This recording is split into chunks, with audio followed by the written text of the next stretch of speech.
Welcome to another episode of the I'm F.I.N.E. podcast, where a couple of knuckle-dragging veterans unpack the world of mental health as unprofessionally and informally as possible. I am Eric Peterson. And I'm Brad Stosiek. And today's episode is about physical fitness. We're going to talk about how being physically active can make a very big difference in the mental well-being of veterans and civilians alike. We'll look at how physical fitness helps with stress, depression, and even conditions like PTSD, and how you can build a fitness routine that works for you. So sit back and relax as we do our best to take you from being freaked out, insecure, neurotic, and emotional to truly being fine about getting physical. Welcome to the I'm F.I.N.E. podcast with your freaked out, insecure, neurotic, and emotional hosts, Eric Peterson and Brad Stosiek.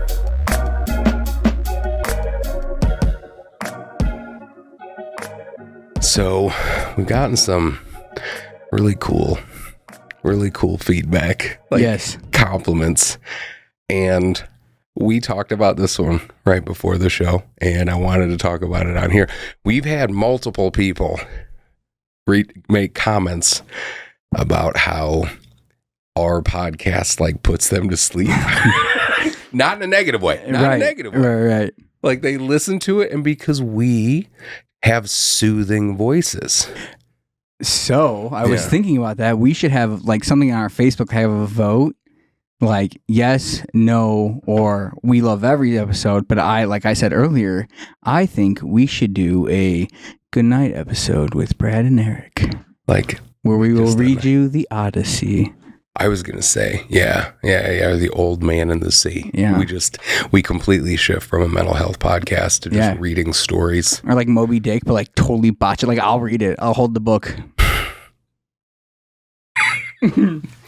I don't know what's going on in this thing. Actually, it's when I do with my kids, I'll read their books, but I just go off the pictures. So they have a book. It's called Baking Day at Grandma's. Yeah. And then these three little bears walk to their grandma's house and make cookies. No idea what the book's about. I'm guessing that's just it. But I just I give them all voices, and I'm just I'm the little brother bear. You're faking your way through the book. I'm using pictures. And really, it's about little tomato kid that builds a bicycle. Probably. But you're just way out in left field. Yep. But that's okay. I was also thinking it would be a lot better if I didn't have this deep voice. I think that because of how Filipino people typically sound, I think I just make this conscientious effort to just have this deep, gritty voice. Because could you imagine if I had have you talked to a Filipino that has hello? Yeah. Welcome to the I'm F.I.N.E. podcast. Yeah. Your host Eric. Today we're going to talk about physical fitness. Can you imagine if that's how I sounded? Oh, this would be so fun. So it's even after having that accent, I gotta slow it down, get gritty, and I don't even talk like this, like Batman. You know what I mean? Yeah. So I appreciate getting those compliments. I do too. It's really nice. It is. And so please, thank you for listening. Please keep giving us the feedback, commenting, liking, all that stuff. It's super helpful. I appreciate that. That's why. So we wanted to talk about, in almost every episode we've done. Yes. Where it talks about a mental health condition of some kind or just whatever. One of the solutions for everything is being physically active. Yeah. And we bring it up in the episodes, but we haven't really talked a lot about that.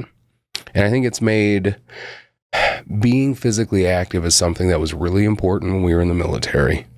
And it's something that I lost focus on. I think a lot of people lose focus on. And then getting older creeps up on you. And you realize how important being physically active is. Yes. And so we wanted to dedicate a whole episode towards it. And it's being active. It's running, weightlifting, yoga, walking, whatever it is.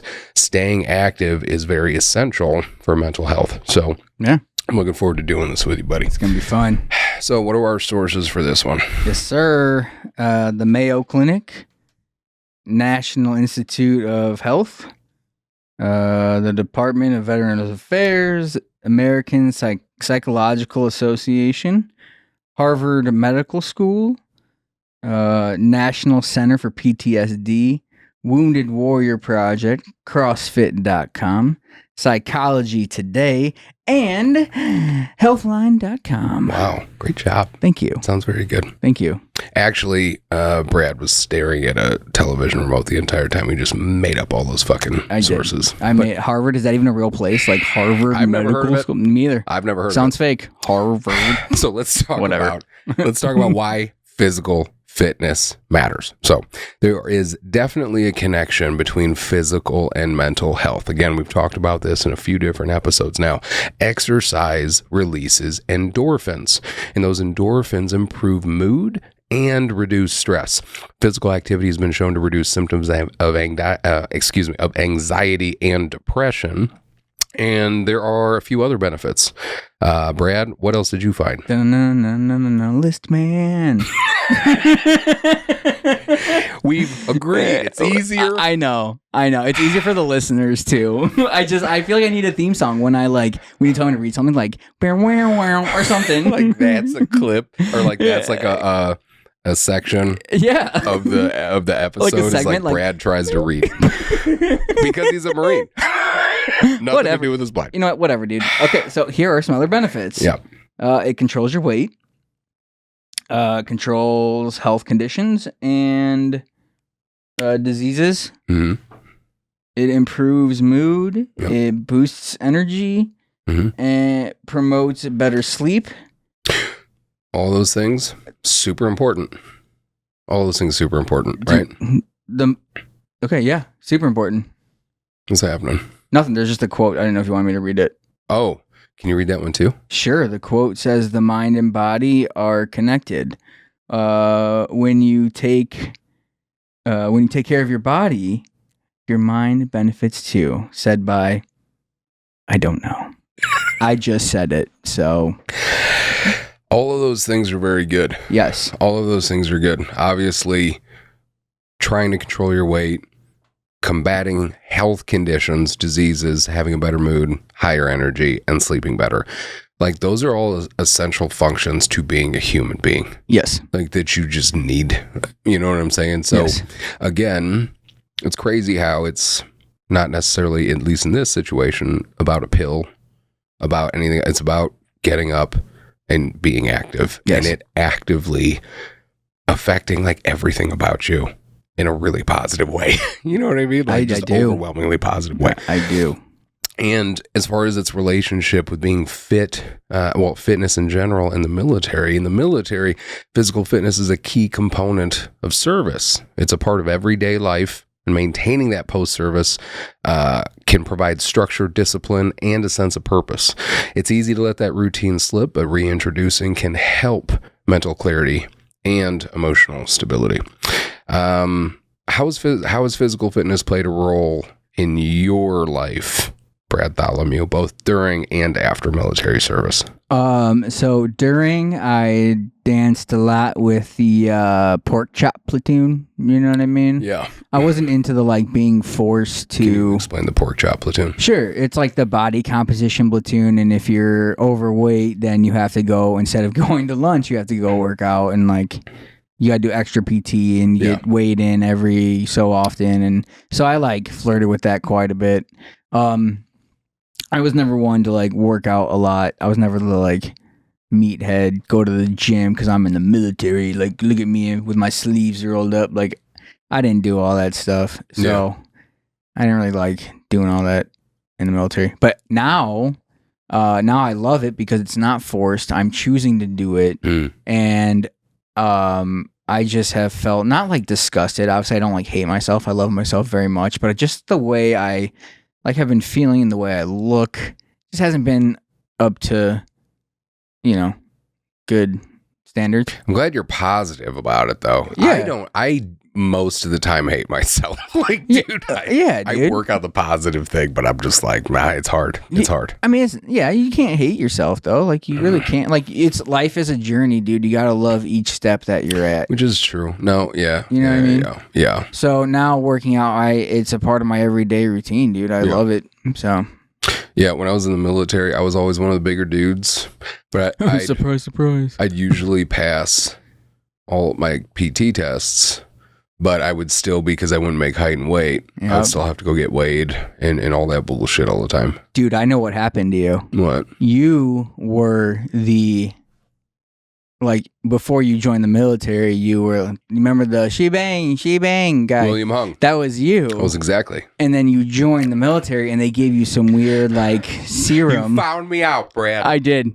I've been hiding all these years. And then you years. became just I was like, I have to do bodybuilding competitions and lift heavy things and put them back down. The reality of the situation is that my fame had just gotten too much. I thought so. You know what I'm saying? And I was like, I need a whole new persona. Yep. I'm going to start lifting weights. I'm going to go move to fucking Illinois. Yeah. And I'm going to just be the weird big Asian dude that guys think are Mexican. It's been working. You're fooling all of us, I've been man. killing it. You know are. what I mean? You're crushing it. But, part of the reason why I got big, and I'll never tell her this. I don't know if I told this story before, but when I was in boot camp, I told everybody. I told my family and my girlfriend at the time, don't send me anything. You know what I mean? Don't send me anything when I'm in boot camp. Yep. It's just an opportunity for me to get fucked with.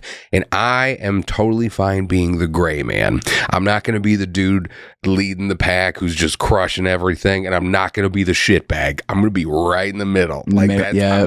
And I don't know if that's a terrible thing to say or not, but that's where I'm at. And I had what was my point I was going to make with that? So I told everybody, don't send me anything. So one of my best friends has a mom, and she is just one of the sweetest women ever. You know what I mean? She's just truly just a beautiful person inside and out, loving person. So I'm in boot camp, week 4, big old package comes across the drill sergeant's desk, and we're all gathered around for mail call, and we see that package. We're like, oh shit, somebody's going to get fucked. We were so excited. And the drill sergeant looks at the name confused because he's never said my fucking name. He's like, Private Peterson?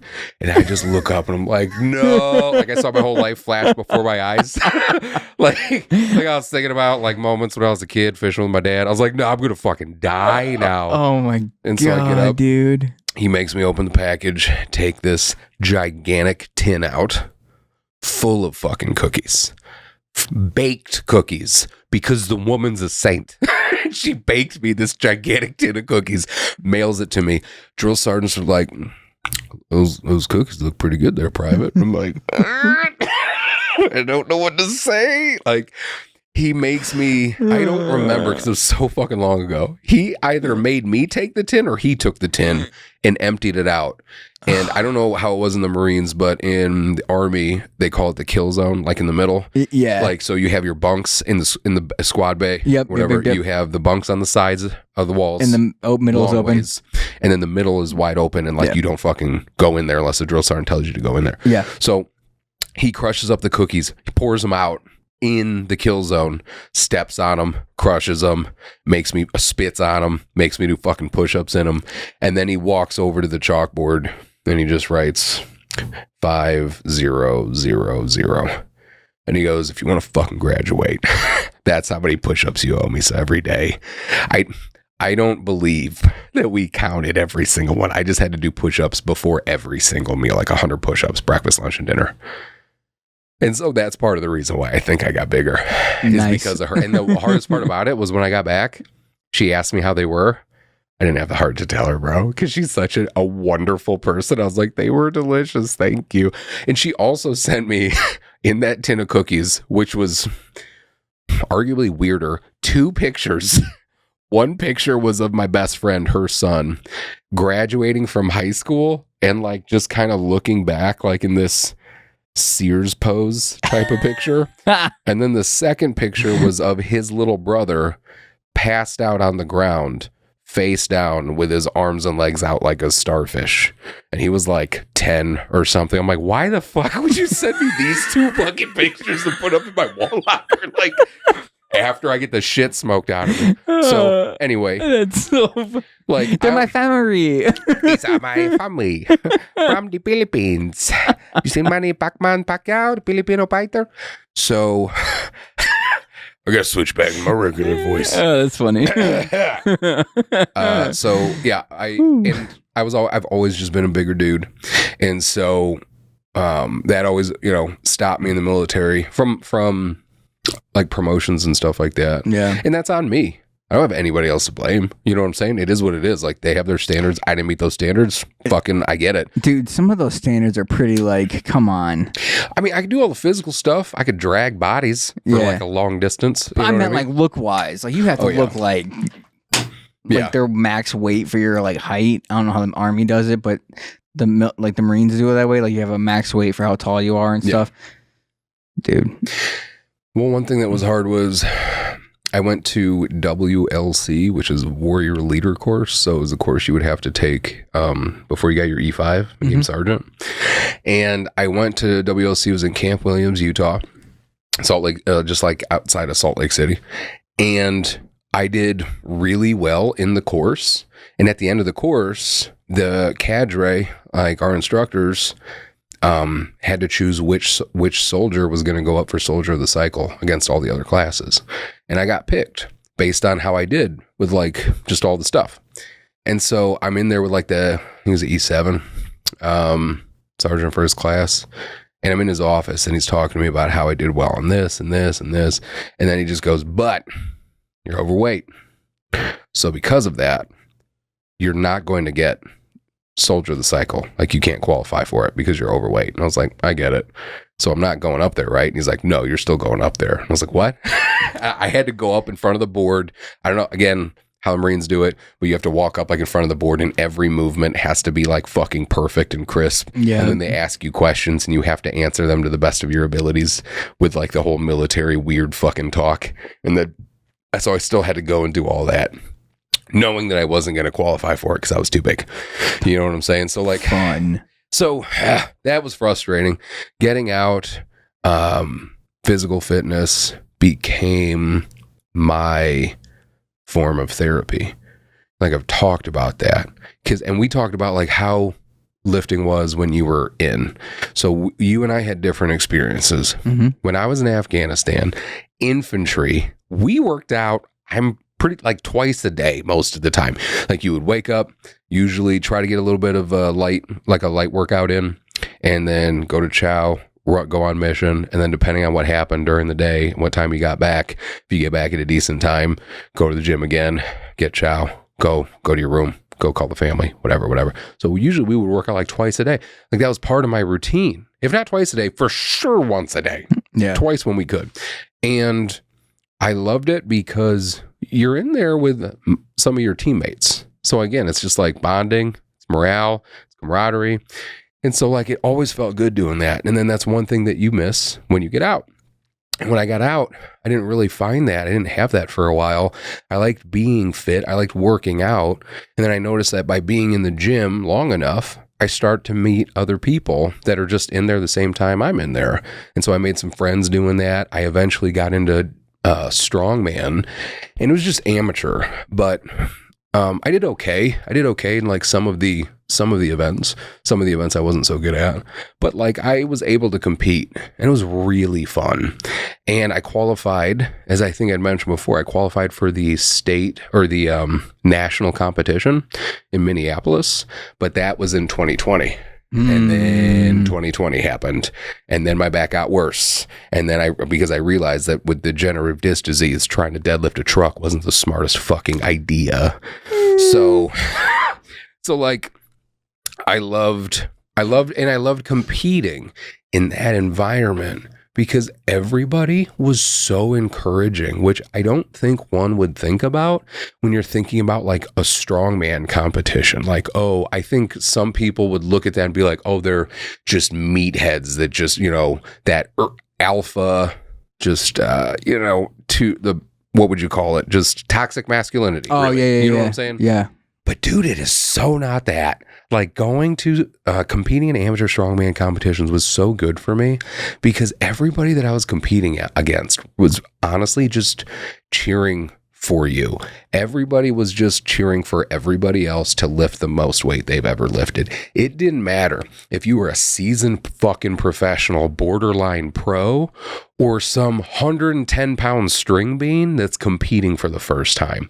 You go to a competition and you see the guys that are out there, the guys and girls that are out there lifting, dude, they are so supportive because they want to see you do the best you've ever done. And it made me kind of feel like how I felt when I was overseas. Yeah. Like, fuck, it's like I'm with a team again. Then you start working out with these guys and it's just such a good feeling. So like working out had been associated with a lot of positive things for me. But then after that, and once I got hurt and I couldn't do the strongman stuff anymore, I started to become isolated with my workouts in that I started to enjoy working out by myself. Because then I started getting busier with life and everything like that. And then the gym became a getaway for me, became an escape and a very constructive and productive one. So it's like I could go to the gym and I could get my anger out, get my frustration out. Like I can meditate. I could find my peace. I can do all that when I work out. But as my physical issues got worse, then at one point I couldn't work out at all because my back issues and the cardiac stuff. And like I was in such a bad place mentally because I couldn't be active like I needed to be active. And finally where I'm at now, I'm starting to get back into the swing of things because like my back injuries took a lot out of me. Honestly, I just was in this slump after my mom passed away. It lasted for a super long time. And just trying to like get out of that hole is like, you got to look down, not out. Friend of mine told me that. You know what I mean? It's just got to make step by step, make some progress. And that's where I feel like I'm getting at now. So again, it's just working out's really meant a lot to me. And it's been one thing that's always been there for me. It's been one of my constants. And so I'm glad that I get to have such a positive relationship with it like that. What role do you think nutrition plays in supporting both physical and mental health? A major one. Yeah. I think I've been told before, you eat like shit, you feel like shit. Man, that's really true. Yeah, you eat better, you feel better. That's pretty much.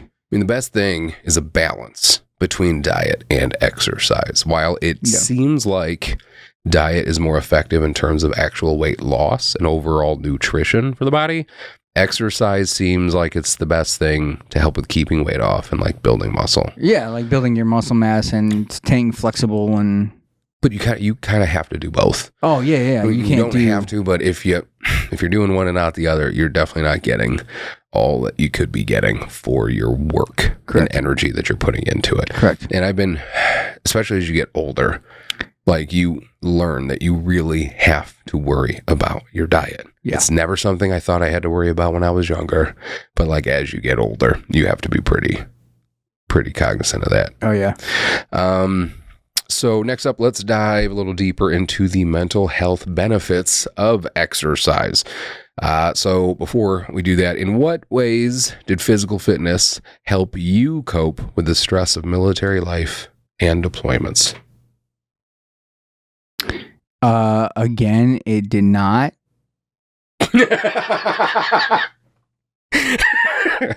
Sorry. No. Like I said, I hated working out when I was in the military. I'd rather go like play. It made you more stressed out. Yeah, I would just go play Xbox with my buddies and I'm like, dude, I would get up at like 4 a.m. on days where I didn't have to go into work until 10. Yeah. But on days where I didn't go into work at 10, I would go into work at like 3 a.m. So I'm like, can I just sleep like one day? Like, is that too much to ask for? Yeah. And then they would force me to like run. Like, that's fucking gay. I fucking hate running. Like, what am I running from? Nothing. Yeah. And it's just like, dude, no. You just got to be faster than the slowest guy. And guess who was the slowest guy? You. Yeah. Bro, I was like, and the sergeant would be like, run faster, Stosiek. And I'm like, I'm trying. Yeah. And the shorts are like. Running was always my weakness. Dude, I can run to the buffet line. I've had the runs a couple times. Yeah, I've all been there. Like I had I can max out push-ups most of the time. Yeah. I did pretty good on sit-ups, but the run was always the one that was going to fuck me. Yeah. You know what I mean? Yep. And I know they changed all that stuff, like as far as what the PT test is now. I think that there's a dummy drag in there, which I think is a great idea. Like, it's a real-world applicable type thing. You might need to drag somebody, and you learn a lot about strength and endurance when you have to drag a body somewhere, because it is exhausting. Yes. You know what I'm saying? Yep. So like, I think doing more real world type exercises for the PT test makes sense. The Army does only one physical test a year? I don't even fucking remember. So I think maybe. The Marines have the PFT, which is the push-ups, sit-ups, 3 mile run. Yeah. Or I don't know what it is now, but that's what it was when I was in. Yeah. And then there's the CFT, which is a buddy drag, movement under fire. You do like a course and have to throw a grenade at the end. Like, we did courses like that, but that wasn't, from what I remember, like a yearly requirement that we had to pass. Like, we would do, what would you call those?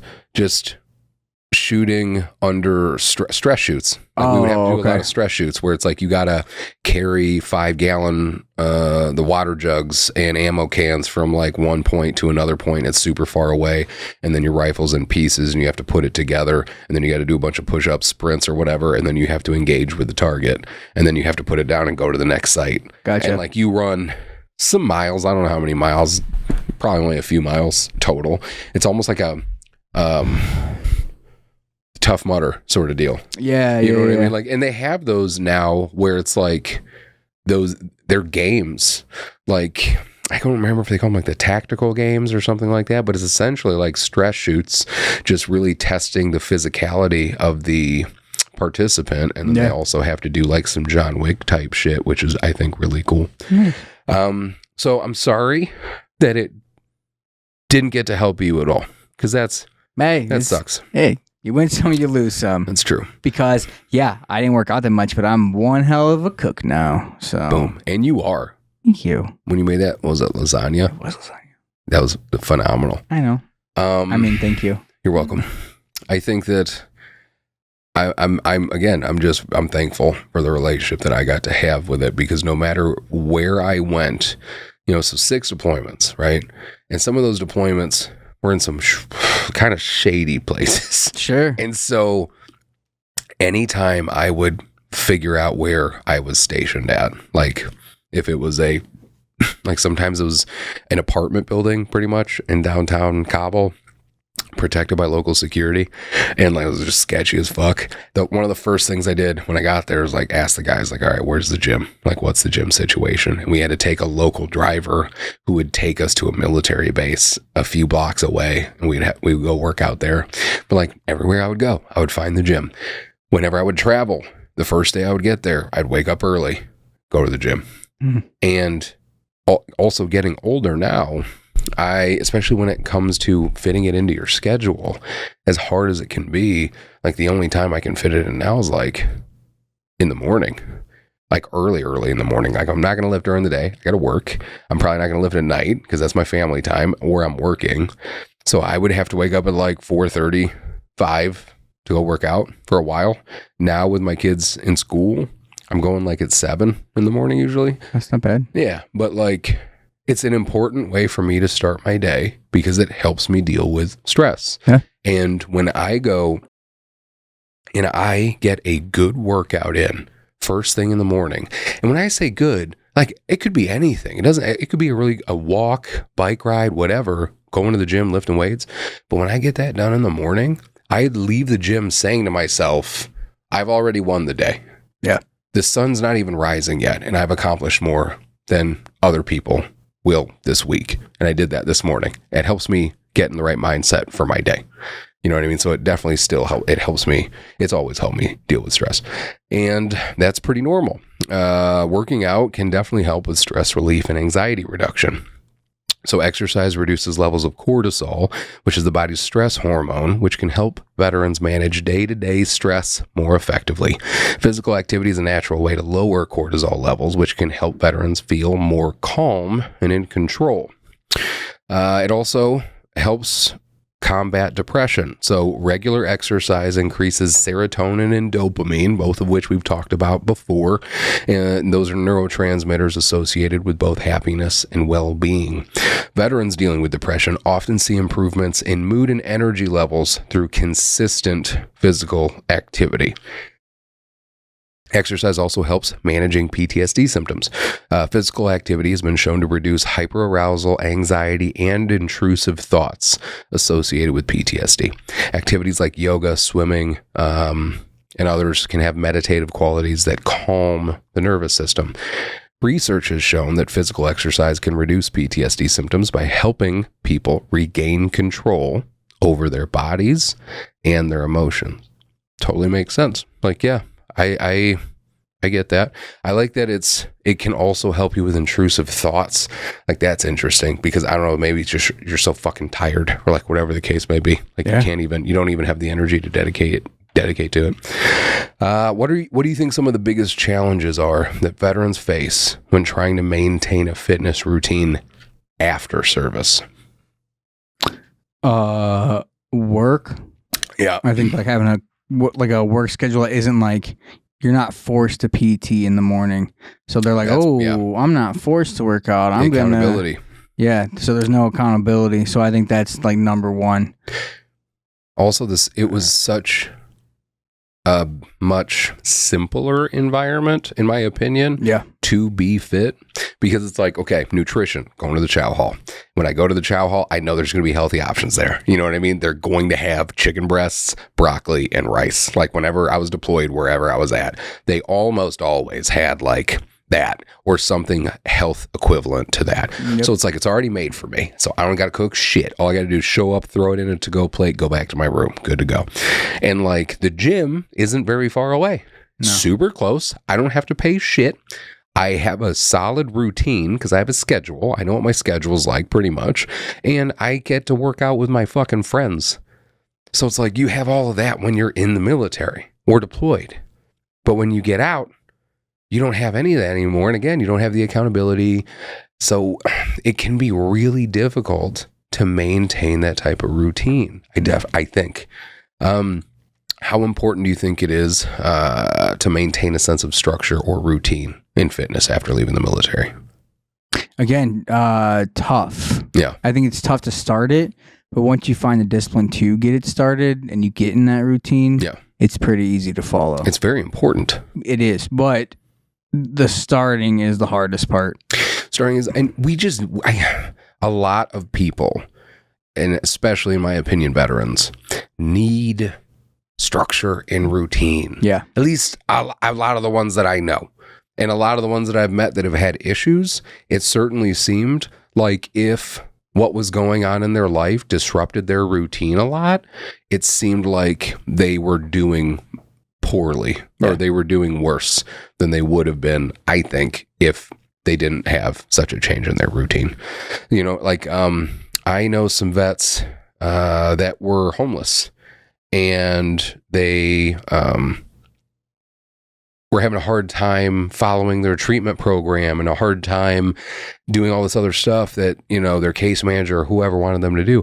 And then we would get them housed and it was easier for them now to start building a routine and start remembering like appointments and all this other stuff. Like I've seen that happen. It was really cool. So it's like structure and routine is incredibly important. And when you want to do something like work out, you have to make a point to force yourself to do it at some points. And in the beginning, when it's hard, like how many weeks do they say it takes to make something a habit? Like 3 weeks, 21 days? I think something like that. Like 3 weeks, 4 weeks, like to make it a habit. So if you can get it to that point, you're good.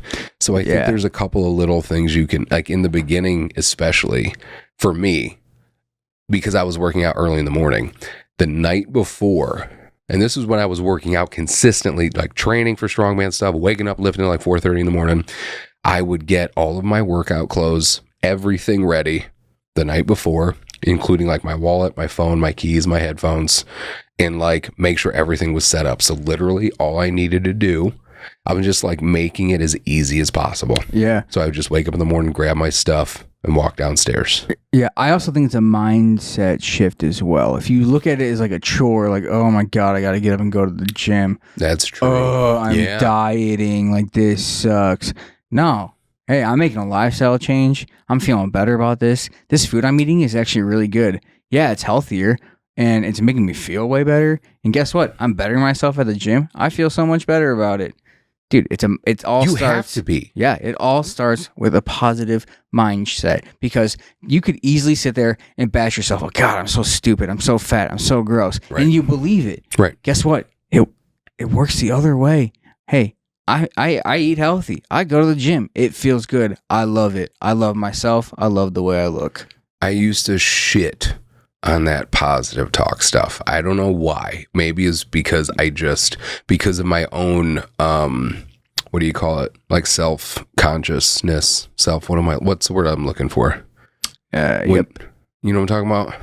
That's the one. It's a word. I know it's a word that exists. I just can't think of it. Like, here it is. I can see it. I just try to grab it. I can't get it. I think it's because of my own issues that I thought that, you know what I mean? And as I grow up, I really understand how important it is to have that mindset shift, to speak positively. And it doesn't have to sound just like that. It needs to be positive. You have to talk to yourself in a positive way. When you're talking about making a shift, whether it's with diet, exercise, both, you have to look at it like it's a gift, like it's a great thing for you. Like you have to get super fucking excited about it, because that's what's going to help you get through the days that you don't want to go, or you don't want to eat the healthy thing. Like that's what you need, that momentum, and that's how you build it. I would also make my pre-workout the night before, and I would set it right next to my bed. And the second I would hit the second the alarm would go off, before I would hit off, I would grab the pre-workout, slam it. And I just got in the habit of doing that, because then at that point, I'm not hitting the snooze button, man. Like, I'm fucking going. I have to go now. Like, and I kind of tricked my body into like, I'm sure it's like super unhealthy to do that, to just wake up at 4:30 and slam pre-workout. Let's go. But like, that's what I did. That helped me build that routine. Nice. So if you're listening to this and you're wondering how you can build a fitness routine, we're going to talk about it. The first thing you can do is start small. Build gradually.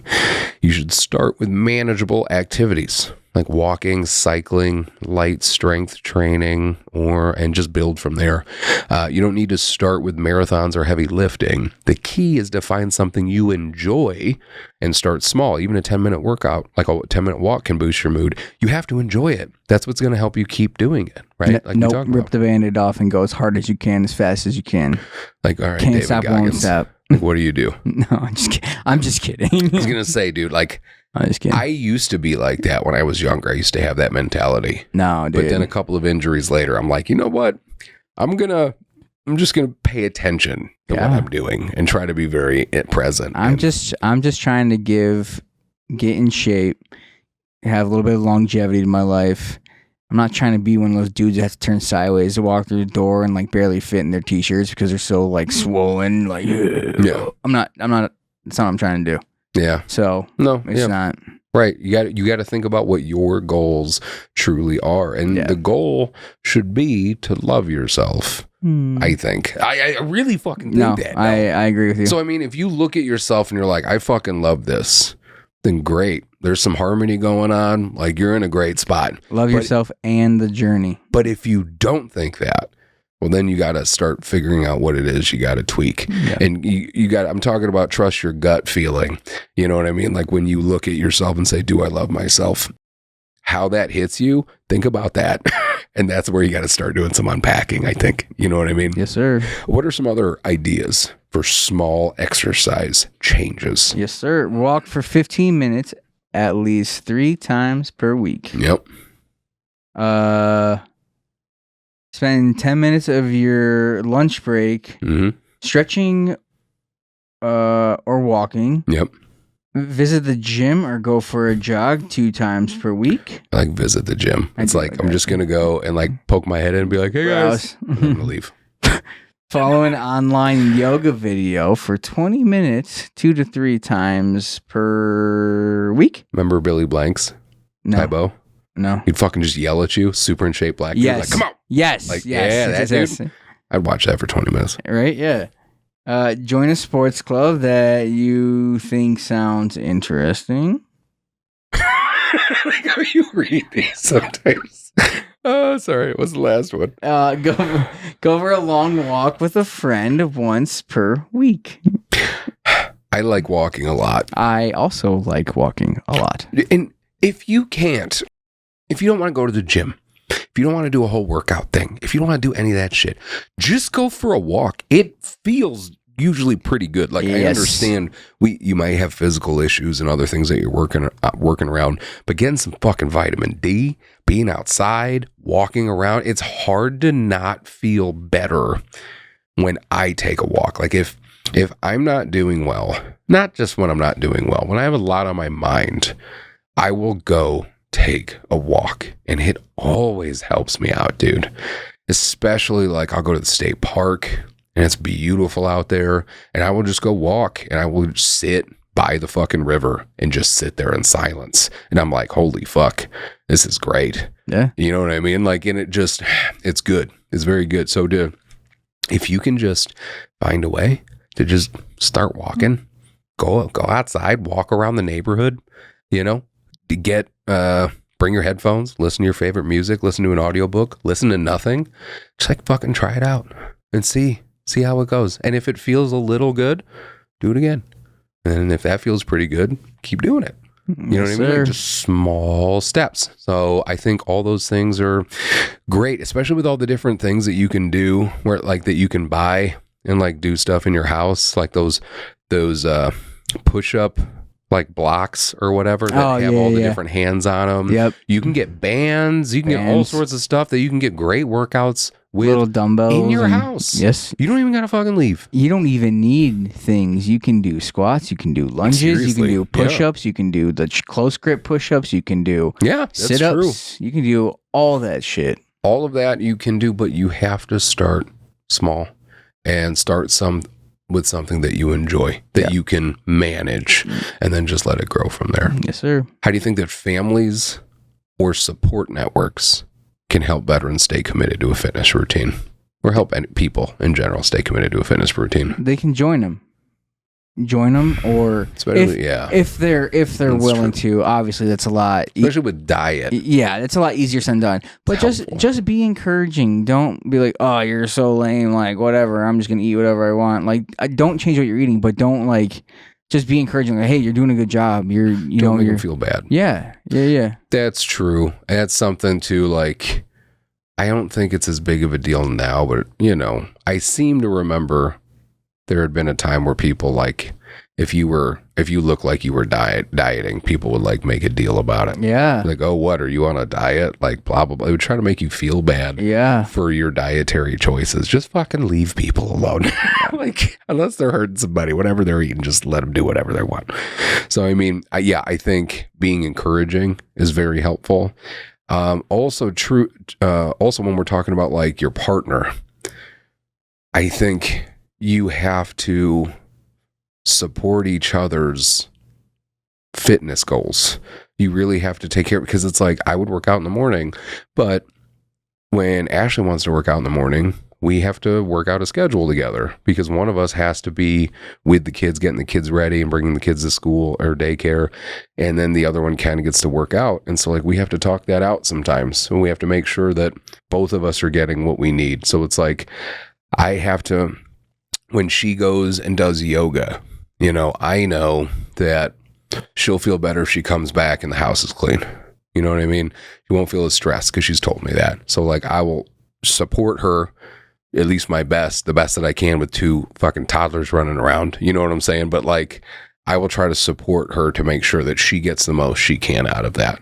And then she comes back and she's feeling better, and she does the same for me. So like we support each other in our fitness goals and each other's fitness goals, which goes along with what you were saying, like not judging people for their fucking diets. Yeah. You know what I mean? Yep. What's really important is that you have to find What works for you? There are a billion different things that you can do. Everyone's fitness journey is different. Some may prefer team sports. Others may enjoy solo activities like running or swimming. Incorporating mindfulness through activities like yoga or Tai Chi can be particularly beneficial for mental health. The goal isn't just physical health, but finding an activity that feels good mentally. Yoga, for example, combines mindfulness with movement, which is great for calming the mind. You can also use fitness as a tool for routine and discipline. So veterans especially find that a fitness routine helps reintroduce structure into their lives, which is something that is often lost, as we had mentioned, after transitioning out of the military. Having a fitness routine can bring back some of the structure veterans had in the service, and it helps them feel more grounded. Next, let's talk about, well, when you were in, you had to do PT every morning, right? No, because I was a cook. So you had to be up early as shit. Yeah. Mm-hmm. So then what was like the PT schedule like? Because like when it was like every other. Okay, because like boot camp was fucking an AIT, obviously, every morning. Yeah. When I was deployed. Yeah. Like when I was mobbing, we were PTing every morning. Pretty much every morning, but that was only for a few months. So now I want to talk about adapting fitness for veterans with injuries or disabilities. So there are those out there who may be dealing with physical barriers and could need and benefit from adaptive exercise. For veterans with physical injuries or disabilities, exercise can be adapted to fit those abilities. Programs like adaptive sports offer opportunities for veterans to stay very active. Many veterans have to deal with injuries or disabilities, but that doesn't mean fitness is out of reach. Adaptive programs can tailor physical activity to the individual needs. A lot of what I've seen involves someone that may not have full use of their legs. Like there are a lot of wheelchair sports. If you were to chance, like pretty fucking cool, like wheelchair basketball, there's wheelchair rugby, like, and they're fucking going. Cycling. I've seen the cyclists that cannot use their legs, like how they with the hand cranks and shit. There are also adaptive sports programs that involve archery, bowling, dance, golf, more. There are many organizations helping veterans with disabilities stay active, from adaptive cycling to seated volleyball. The key is finding what works for your body. So, Brad, you have a little experience in this realm. I do. What kind of opportunities have you found as a blind veteran when it comes to adaptive sports? So there is an awesome ranch in Colorado in Steamboat Springs called Stars, and it's an adaptive sports ranch, basically for people with disabilities. But they also do a Veterans Week, or they like veteran camps. And one of them, we were a group of blind veterans, and we were skiing and having the best freaking time ever, dude. It was so awesome. That is really cool. Yeah. And also, if you're the guy on the mountain and nobody told you that there's a bunch of blind veterans skiing, I gotta feel like that would be terrifying and hilarious. Yeah, at the same time. you wear a vest that says flying by you. You wear an orange vest that says blind skier. Okay, that makes sense. So yeah. Dude, you did archery. I did axe throwing. You've done axe throwing. I play bags pretty fucking good. You beat the shit out of our buddy Pinkle. I did. He's been on this podcast on the episode about peer support. Yep. I remember we were at what were we doing? It was like a cookout. It was a barbecue. Barbecue. Yep. And we were just all out having a good time. And like I just kept hearing you were playing bags against Pinkle. Who's on your team, Luis? I don't remember who. I just heard you yell like, I beat him again. Like just rubbing it in his face. Like, dude, it is, I think it's really cool to see that. And I hope that it makes you feel really good after you've lost your vision to be able to do these physical things that on the surface people might not think you can do, and do it and be good at it. Yeah, you know what I mean? I love it. It's awesome, and it gives me a chance because I've never done any of these things, and so I'm a very quick learner. Mm-hmm. Right? If you're teaching me something that I've never done, I'm going to listen to what you tell me, and I'm probably going to catch on pretty quick. Sure. So like archery, axe throwing, that shit was easy because I just listened to what people told me. And you had great instructors. Yeah. Yeah, Kenny for archery was phenomenal. Yeah. You know what I mean? And yeah, that obviously helps a ton. And then if you're coachable and you can listen, then yeah. But that's really cool, man. Yeah. And also, shout out to fucking Lonnie Bedwell when we got to do the episode with Lonnie. If you've not heard that episode, go back and the episode that we interviewed Lonnie Bedwell. He's blind and he's like, he did all the summits, right? He did all 7 summits. Like, dude just does all of that whitewater rafting, kayaking shit. Just doesn't care. He was the first totally blind person to kayak the entire Colorado River. That's so cool. Yep, dude. He invites me to go hunting on his property, like turkey hunting. Yeah, I'm like, dude, we're both fucking we're both blind, like, bro. I gotta be the guy to say this. Like, we're what both are we fucking blind? How are we gonna shoot turkeys? Like, I guess we're not eating. Like a Dick Cheney situation, right? Yeah, so you gotta be careful. Yeah, but yeah, dude, he's awesome. But all those people at that camp were incredible people. So, well, it's very inspiring, truly, to see anybody working around some sort of issue or disability or whatever, and doing things that people might not think they would be capable of doing. Dude, I get it. I understand what people are like so amazed by, but I'm not going to stop living. No, you can't. Like, just because something happened to me. Yeah. It happened. Right. I have to live with it. Control what you can control. So do I sit and mope and be miserable and angry and pissed off at everybody and it's just like no one wants to be around me? Or do I accept what happened? Do I move on? Do I try experiences? Do I live? Do I laugh? Do I feel joy? I'll take option B every time. And you have to have that positive mindset. Yeah. When you are a White Sox fan. You know what I mean? Because why? Because you're wearing your White Sox jersey today. So I didn't say anything about the Cubs. They just set a world record. Because the Cubs didn't set a world record for the most games ever lost in the fucking world of baseball. Okay, well, dude, I didn't even see. You take shit there. No, but this isn't funny anymore. This isn't funny anymore. I quit. That's good. It's good. Why you have such a positive mindset is what I'm saying. No, I agree. Well, it's like when I watch. I can't remember his name, but there's a vet who he's a golfer, and he's a triple amputee. Yeah. And you see guys like that, and I forget how many, but there are veterans that lost a limb in combat or whatever overseas, got that whatever weird cybernetic Tony Stark, got some robot arm, leg, whatever, and then they went back over there. Yeah. Okay. And that's fucking terrifying. And I'll tell you what I would do if I was in a position of leadership. If we had a bunch of veterans that had like robot arms, legs, whatever, I would put all of them in one platoon.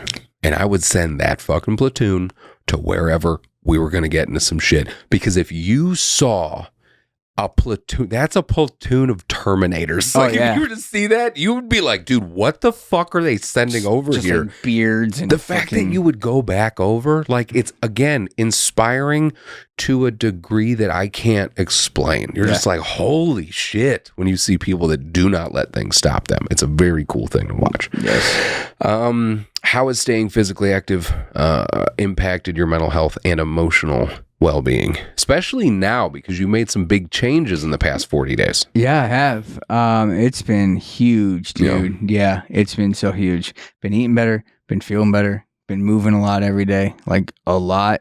I just had a divorce party. Yeah. Not for Amanda and I, but from the old me. So I wrote down things that triggered my anger and triggered my just, upset and depression. Things that cause that. Yeah. I ripped them into strips and I folded them up and I would breathe all the negative energy out onto them. Yeah. And then I'd light them on fire. Yeah. Yep. Did you do that in the house? No. That makes sense. Yeah, I did it outside, and then I smoked a big old bowl afterwards to celebrate. Big old bowl. Big old bowl. I think that's great, all of it, especially the bowl. I do think, and I don't know if we talked about it on the show or not, I understand why that would make you feel better, especially if you let it make you feel better. Like, to be able to write those thoughts and then to watch them burn into nothing. Yeah. I get it. Like, I do think I get it. I'm going to try it. I haven't done it yet, but I'm like, I think that's cool. I get it. And then you got to celebrate. Like, you got to make it a party.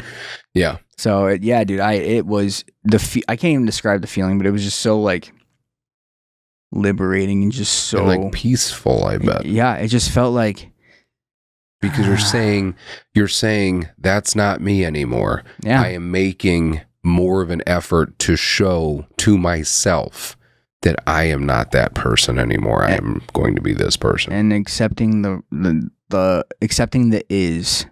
What do you mean? Right, you have to accept what is.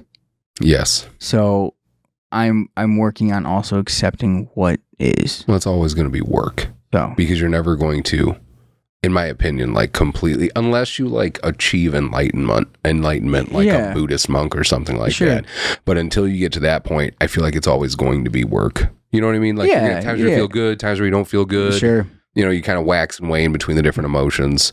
But for the most part, all the points are plotted and they're moving in a positive correlation. Yeah, they're You know what I'm saying? definitely an upward. And that's what's important. And I feel like I'm building a new baseline for myself. So That's now also important. Yeah, now I know what it feels like to be like I don't know. I'm not weighing myself, but I do know that I've had people weigh me, and you know, he covered the weight, the number, and he goes, "Do you want to know?" I go, is it good? And he just goes, "Yeah." Nice. And I was like, all right, dude, then don't tell me. So I have no idea where my weight's at. I have no clue. All I know is that I was pushing a size. So 40 days ago, I was pushing a size 40 pants. I didn't believe that. I was still in 38s, but I was pushing 40. Yeah. I now fit into a 35. That's nice. Yeah. Hell yeah, dude. Good for you. Thank you. So, in line with that, how or what impact does fitness have on your overall self-confidence and sense of accomplishment? Dude, I feel unstoppable. It makes you feel really good. Yeah, like And limitless. I think when you can achieve that, and the closest I think I got was when I was competing in the amateur strongman stuff, because I just felt so good. I just felt so good about what I was doing, and I loved it. I loved the journey. And I was seeing the benefits. And so obviously that's going to help your self-confidence. And it's also why I think it's so important to set benchmarks for yourself. Because when it comes to things like weight loss or muscle gain or just strength, if you don't measure it, if you don't have anything to measure it with, then you're kind of just going by the seat of your pants, and hopefully your passion carries you through. Because what I mean is, like, so if you start lifting, you know, like I'll work out with guys that don't work out too much, and I'll pick up heavier dumbbells, and they're talking about, man, you know, I'm way down here and you're way up there. I'm like, dude, I started down there. Yeah. Everybody starts down there. Yep. Like, just because of this doesn't mean shit. Whatever you're doing, whatever I'm doing, that does not matter. You have to know where you're starting now, and you have to write down how much those dumbbells weigh. Because one day when you're lifting what I'm lifting, you need to look at what you were lifting, because that's going to improve your self-confidence like you wouldn't fucking believe. Yep. When you're like, oh shit, I am doing a lot better than I thought I was doing. So whether it's taking progress pics or weighing yourself or keeping notes in a journal of your workouts, I think those things really help compound the small victories that you would lose if you weren't doing any of those things. So I think tracking it to some degree really helps with all that. I agree. How do you balance physical fitness with the rest of your life and your daily responsibilities, like post-service? So not having a job helps. Nice. Quite a bit. Yep. So I get laundry, dishes, all my cleaning done by 7 a.m. Yeah. I get my reading in by like 8 o'clock. I have breakfast, and then usually I'm out the door by like 8:30, dude, on my walk. I see you out walking all the time. Yeah, that's awesome. Dude, everybody does. Everybody's like, oh, you're that guy that walks around. I'm like, I am that guy. Like, what? No. We need to get those podcast shirts made. I know. So you can start walking around in the podcast shirt. I know. And we'll make a special one shirt just for you that says, yes, I'm that guy. Yes, I'm that guy. Like we totally, yeah. But yeah, dude, so I will walk. I get all my chores done, walk, go to the gym, go for another walk. Yeah. Get home, eat lunch, chill, go for another walk until the kids get home. That's great. Yeah, and then the kids get home and if they have homework, they do homework. If not, we go right to the park. Love that. Yep. See, my schedule's different, a little different. And like, I have to carve out time first. Like I said, first thing in the morning, that's when I got to go. And that's my time for me, because the rest of the day, I'm going to be bombarded with bullshit. I'm going to be dealing with everything that I deal with. So it's like, it's my only time that I'm going to find any peace. And that's what motivates me to go to the gym.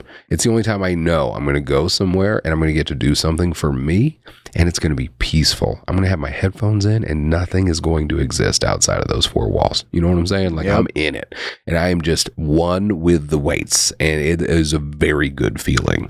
And so it's like, I have to balance it by getting it in when I can, which usually means sacrificing some sleep.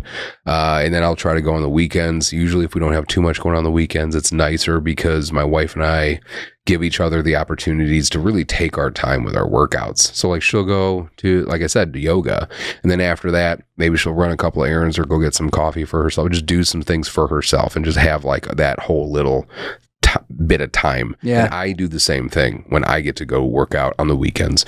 So, I mean, you get it in when you can, because if you sleep on it, like I've had lulls in between working out when I was dealing with issues and like physical issues and stuff like that, where I couldn't work out as much. And man, like I really started getting down. It really started fucking up my whole routine. Like it just wasn't, I didn't feel good. I realized that I had to make that sacrifice, and talking to my doctor about it, because I have back problems, right? And I don't shy away from talking about that. I understand. I used to compete in amateur strongman, lifting up heavy shit. Like I used to do that a lot.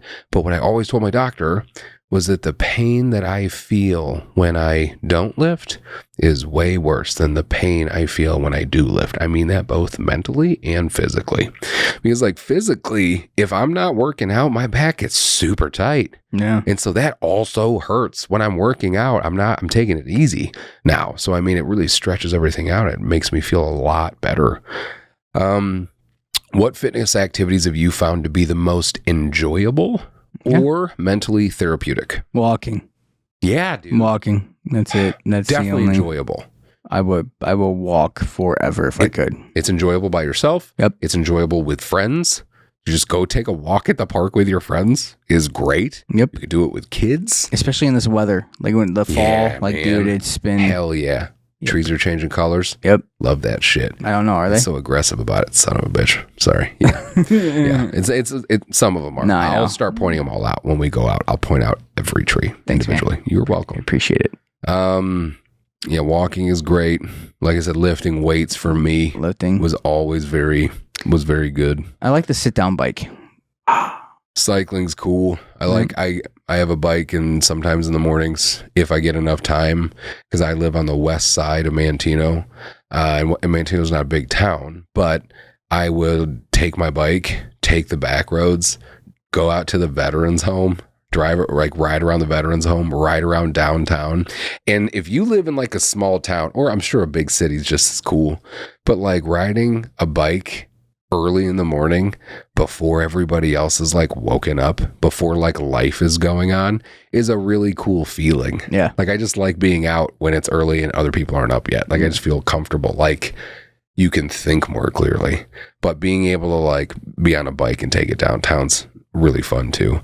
What else? Are there any other physical activities that really you find enjoyable or mentally therapeutic that aren't super inappropriate? Oh, I was gonna say. Well, it's not like this show just got a lot shorter. It's not super inappropriate, but brown chicken, brown cow. I don't know what that means. You don't know what that means? Brown chicken. Brown, like doing the sex. Oh, okay, yeah. Well, just say that. I was like, eating brown chicken. Like, is that a sin? Is that a thing? No, you know, like brown chicken, brown. Yeah, that I understand. Brown chicken, brown cow. And that is both enjoyable and mentally therapeutic. And I know that there's plenty of science behind that too. Yep. I know that. But it's just, we're meant to be physical and do those things. For science. For science. I'm going to go home and tell Amanda, for science. I don't want to do this, hon. And I know you don't. But we got to do it for the podcast. For science. We got to do it for science. Yes. I think, what else? I like kayaking. I like doing anything that involves the outdoors. Yep. It's also like physical. I did a kayak trip up in Wisconsin at my family's cabins. I think it was last year. And it was like a 4-hour kayak trip, which was longer than I anticipated it being. It was enough to give you a great workout. Like afterwards, I went into the cabin and took a nap, but it was like a pretty good, like, I love doing stuff like that. Yeah. You know what I mean? Anything, hiking, which is just the same, along with walking, but all that stuff, very, very enjoyable. Looking ahead, what are your personal fitness goals and how do they relate to your mental health journey? My personal fitness goals right now, I'm still doing the 75 hard. Nice. Which for those who don't know, I have to do a 45-minute inside workout, 45-minute outside workout. I have to take a daily picture.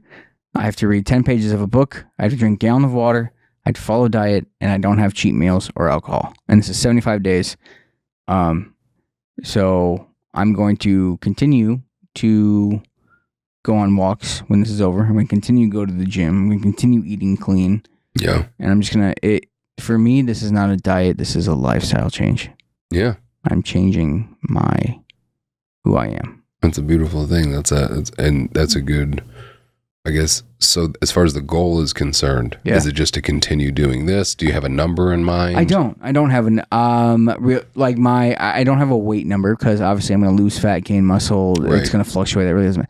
I guess my end goal, I would like to be 12% body fat. I think that'd be pretty cool. Mm-hmm, mm-hmm. Yeah, that makes sense. I don't have any numbers on any of my goals. Nah, dude. I just want to be happy. Yeah, I want to be healthy. I want to have happy and healthy. Live longer. I want to be able to bend over and tie my shoes, not being like. I don't appreciate you calling me out, Brad. I'm not. I used to do that too. I'm just saying, When sometimes I go upstairs and I'm like, oh man, I need to go do some more cardio. Every once in a while I'll catch myself and I'm like, I need to start. Bueno. Yeah, no bueno. Yep. So next, we wanted to touch on the role of community and group fitness. So how do you think group fitness or team sports compare to individual workouts when it comes to mental health benefits? I think you push yourself harder. Yeah. Right? I think you push yourself harder and it's like more camaraderie. Like if you're competing, you want to beat the other team, so you come together as a team, like every awesome sports movie ever, like the Mighty Ducks and The Replacements. And I love sports movies. There's like that aspect of it, I think. Yeah, team coming together. Yeah. And it's like every one of those movies is like the same basic plot of all these people are so different. There's no way they could ever work together. Yeah. And then the end of the movie is like, holy shit. They did could work together. How about it? And then they won because they all realized that they could work together and get over bullshit. And somehow, as a society, we still can't fucking figure that out. Just like Drumline. One band. Just like Drumline. One band, one sound. I'm trying to think. Right now, I don't like doing the group fitness type stuff because I would rather do the individual thing. I agree. Because right now I don't have time. I don't have a lot of free time. And again, it's where I meditate. That's where I find my peace. And for me to find my peace, I have to be able to focus, which means I'm not being overwhelmed with stimulation, like people talking to me and all this other stuff. And so while I understand how it can definitely be very beneficial, it's just not what I'm looking for at this time. But I think I'll come back around again. For a little while, one of my best friends and I would play racquetball. There you go. That was pretty cool. That was fun. I like doing that. And that was like getting a workout. We enjoyed doing it. It was hard because both of our schedules are pretty crazy. So after a while, we couldn't do it because our just schedules had changed. But doing stuff like that is also pretty cool. If you can find a group, find somebody that likes doing the same things, that also helps you hold you accountable. I think that is another huge benefit. It's like that accountability. You're like, oh, they're all going, I gotta go. You know what I'm saying? Yep. I can't let my team down. Yep. Again, which resonates strongly, I think, for a lot of veterans, especially when they join CrossFit communities and stuff like that, where it's like a tight-knit community, Now, as far as what we found, there's obviously a connection with camaraderie and being on a team. Many veterans miss the camaraderie that they had during service. So group fitness classes or team sports can provide a sense of community and shared purpose. A lot of veterans feel isolated after leaving the service. So group fitness, whether that be boxing, hiking club, cycling club, whatever it is, it can bring back that sense of camaraderie. And thankfully, there are organizations that are promoting fitness for veterans. I'm going to list some in a little bit, but one of the ones that I have had the most experience with, I think, without actually going to one of their events is Merging Vets with Players. Merging Vets with Players, national organization. I've gone to some of their events where like we got to go work out with the Bears, which was really cool. That was cool. That was sweet. But I haven't gone. They do like a weekly workout, and I haven't gone to that workout yet. But I mean, it's all in Chicago, dude. It makes it harder for us, right? Yeah. And we can make excuses, but again, I'm going to have to sacrifice something to accommodate the 2 to 3 hours of commute. It's 1 day a week. So, I mean, but what they do is really cool, and they're national. So they have chapters all over the place, and they get veterans together to work out, do all different types of like jujitsu and stuff like that. And then afterwards they have a huddle and they talk about things. Like it's a really cool model. And you can just look up for Merging Vets with Players and learn more about it. But there's organizations like that are really doing it, and they're doing a great fucking job. So it's really cool to get to know some of those other organizations that do that.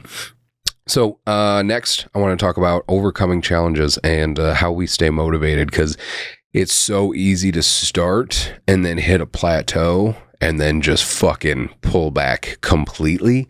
So as far as like mental blocks and lack of motivation is concerned, what advice would you give to veterans who are struggling to stay motivated to exercise, or just people in general? But what advice would you give to people struggling to stay motivated to exercise?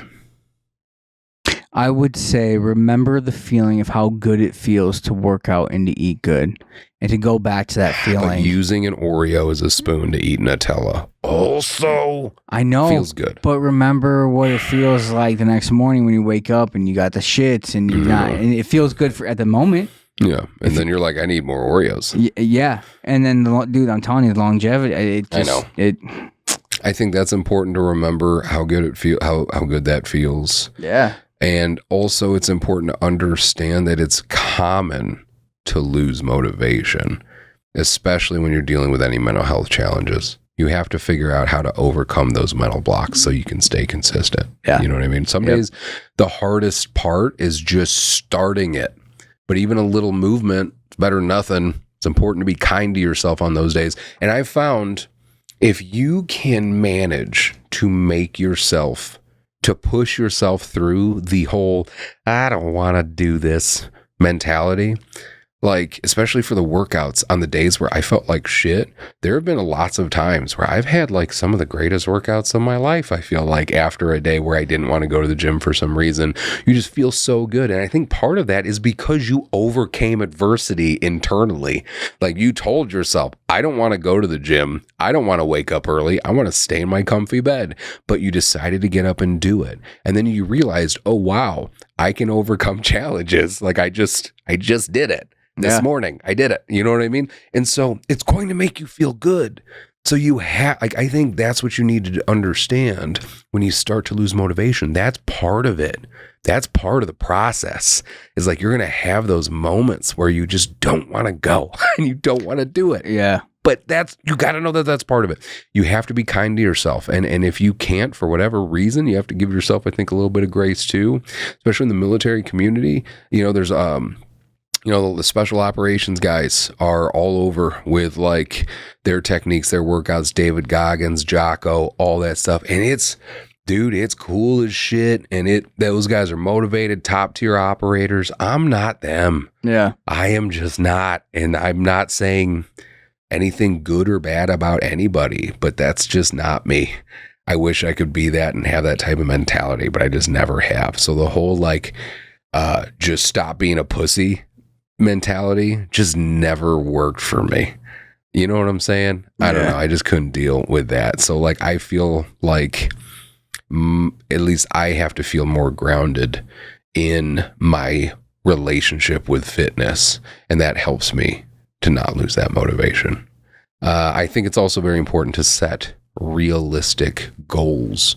Like you have to set achievable fitness goals and you have to celebrate those small victories. Again, like if you keep a notebook write down what you lifted that first time you went into the gym, and then just keep looking at those numbers, because that will make you feel better. You'll understand that you're making progress, and you can celebrate that.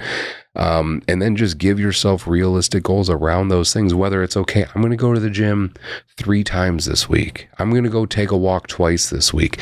Start small, set those achievable goals. And once you do that, use that momentum to kind of up the ante a little bit and do a little bit more. Did you set any small goals like that to help you get back into like working out, or did you just dive in? Dude, I dove in head first. Yeah. I just was like, I'm doing 75 hard. Yeah. My buddy's like, just do it, dude. You. So I was like, all right, I'll just do it. So I just, Yeah. yup. That's awesome. I have a harder time doing that. I don't know why. I kind of ease into all my workout plans. I mean, it's easy to dive in when you get numbers of like how much body fat percentage you have and stuff, and then you're like, oh boy, Makes you motivated for sure. Yeah, I was like, I'm gonna change that real quick. So.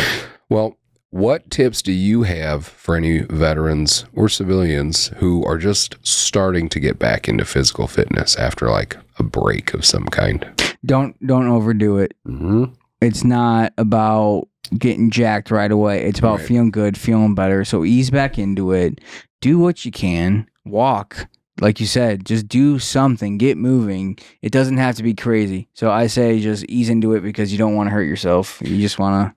Definitely. Smooth. Yeah. And also, if you're getting back into fitness after taking a long break, do not hold yourself to the standard you were at the last time you were being fit.